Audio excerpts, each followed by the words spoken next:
ఈరోజు బెండకాయ పులుసు పెడదాము. బెండకాయ పులుసు వెనకటి రోజుల్లోనైతే మా అమ్మ కానీ మా అమ్మమ్మ కానీ చేస్తేనైతే ఇట్లా చాలా టేస్ట్గా ఉండేది. నేను కూడా ఈరోజు అట్నే చేద్దామని చేస్తాను. జీలకర్ర, ఆవాలు వేసుకొని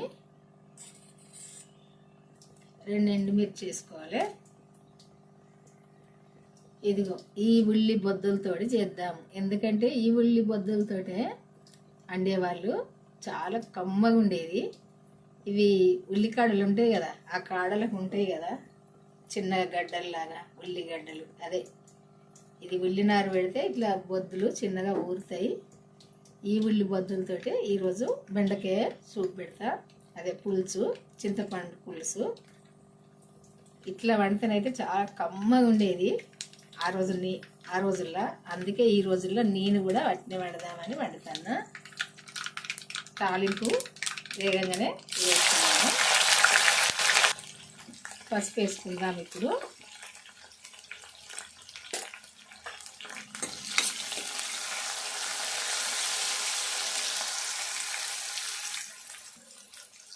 ఇవన్నీ ఇట్లా గోలంగానే కరివేపాకు వేసుకుందాము. కొంచెం పులుసు కూరల్లో కరివేపాకు ఎక్కువనే వేసుకోవాలి, ఎందుకంటే ఎక్కువనే పడుతుంది.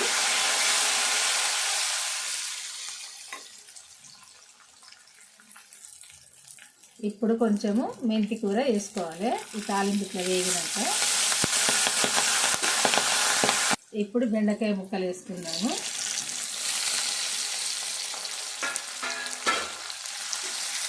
ఈ బెండకాయ కూరలో పచ్చిమిర్చి ఎండిన కారం వేసే వంట.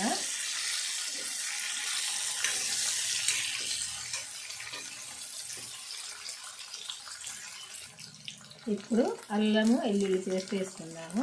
బెండకాయ ముక్కలతో పాటుగా ఇవి కూడా వేగుతాయి.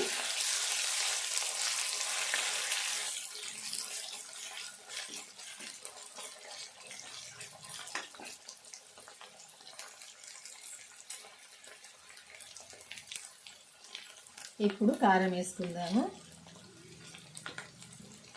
కొంచెం పులుపు కూర ఎక్కువనే పడుతుంది, ఒక చెంచాన్నర వేసుకుందాము, సరిపోద్ది.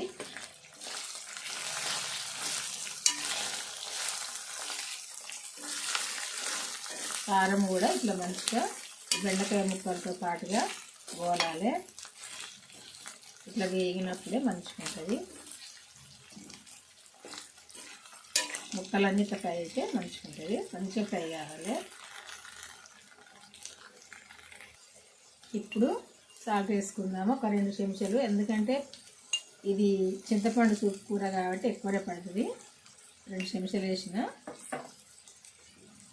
తర్వాత టేస్ట్ చూసినాక వేసుకోవచ్చు అవసరం పడితే. ఈ బెండకాయ ముక్కలన్నీ ఇట్లా మంచిగా ఇట్లా నూనెలో మంచిగా ఇట్లా వేగాలి, మంచిగా ఇట్లా గోలాలి. చూసారు కదా, ఇట్లా గోలినప్పుడే కూర కమ్మగా ఉంటుంది. మా అమ్మమ్మ అయితే ఇట్లనే వండేది.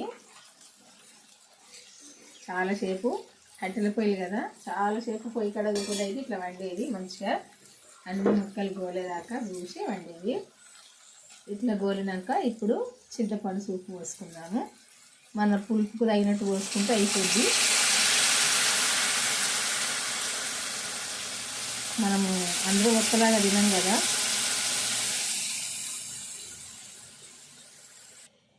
పులుపుకు సరిపోను ఈ చింతపండు చారు పోసుకొని ఇప్పుడు కొంచెము ఇవి పల్లీలు వేంపిని పట్టిన పొడిది ఇది వేసుకోవాలి. నువ్వులన్నా పల్లీలన్నా వేంపి వేసుకుంటే మంచిగా ఉంటుంది. కాకరకాయ కూర కానీ, ఈ బెండకాయ పులుసు కానీ, కాకరకాయ పులుసు కానీ, పులుసు కూరల్లా మంచిగా ఉంటుంది.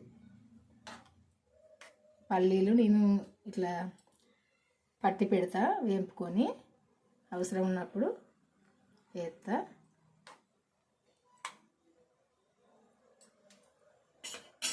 అయిపోయింది, కొంచెం ఉంది, ఇంకా 2 కూరలకు అయితే.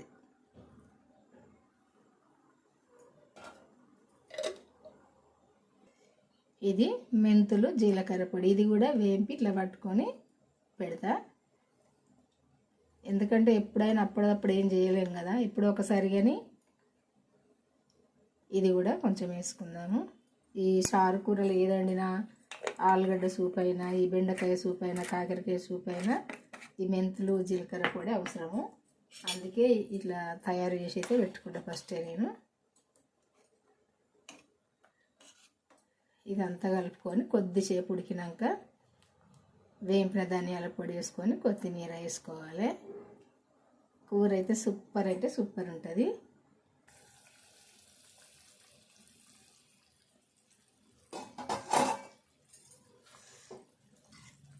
ఈ కూరలో ఇట్లా ఉడికినాక వేంపిన ధనియాల పొడి వేసుకోవాలి, పచ్చిది వేసుకోవద్దు. ఒక చెంచా ధనియాల పొడి వేసుకుందాము.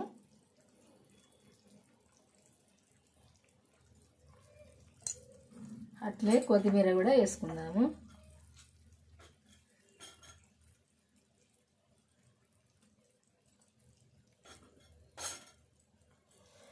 ఇది కొద్దిసేపు ఉడికితే సరిపోద్ది. ఈ కూర వండడం అయితే అయిపోయినట్టే. ఈ సూప్ ఇట్లా దగ్గరికి అయితే సరిపోద్ది.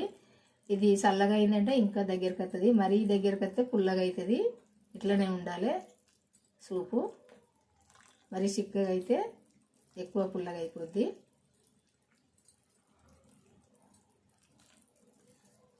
కొద్దిసేపు ఉడకనిద్దాము. సరిపోద్ది ఇట్లా ఉడికితే. ఈ కూర అయితే వండడం అయిపోయినట్టే. ఇట్లా వండుకున్న అయితే చాలా టేస్ట్గా కమ్మగా కూడా ఉంటుంది.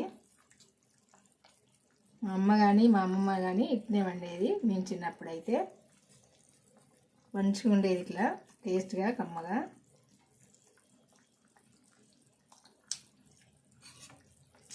మంచి టేస్ట్ ఉంది. టేస్ట్ చూస్తే పులుపు కూరలు ఏదైనా కానీ చూస్తేనైతే నోట్లో నీళ్ళు ఊరుతాయి కదా, నోట్లో అయితే నీళ్ళు ఊరుతున్నాయి. చూసారు కదా, మీరు కూడా వండుకోండి ఇట్లా. మన ఛానల్కి అయితే వెళ్ళి వీడియో చూసి నేను ఎట్లా వండినన్నది చూసి మీరు కూడా వండుకోండి. మీకు తెలిసిన వాళ్ళకి షేర్ చేయండి. మన ఛానల్కి అయితే వెళ్ళి వీడియో అయితే చివరి దాకా చూడండి. చూసినప్పుడే ఎట్లా వండుకోవాలన్నది తెలుస్తుంది మీకు కూడా. వండుకొని మీ అందరికీ నచ్చింది అనుకుంటే ఒక లైక్ చేయడం అయితే మర్చిపోకండి. లైక్ చేసి మన ఛానల్ అయితే సబ్స్క్రైబ్ చేసుకొని వాళ్ళు ఉంటే చేసుకోండి. బాయ్ అండి, ఉంటా మరి. ఈరోజు అయితే ఈ వంట స్టవ్ ఆపేసుకుందాము.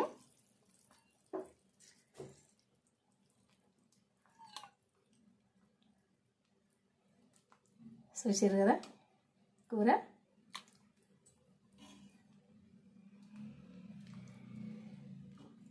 చూస్తేనే ఇంత మంచిగా ఉంది కదా, తింటేనైతే ఇంకా మంచిగా ఉంటుంది కమ్మగా.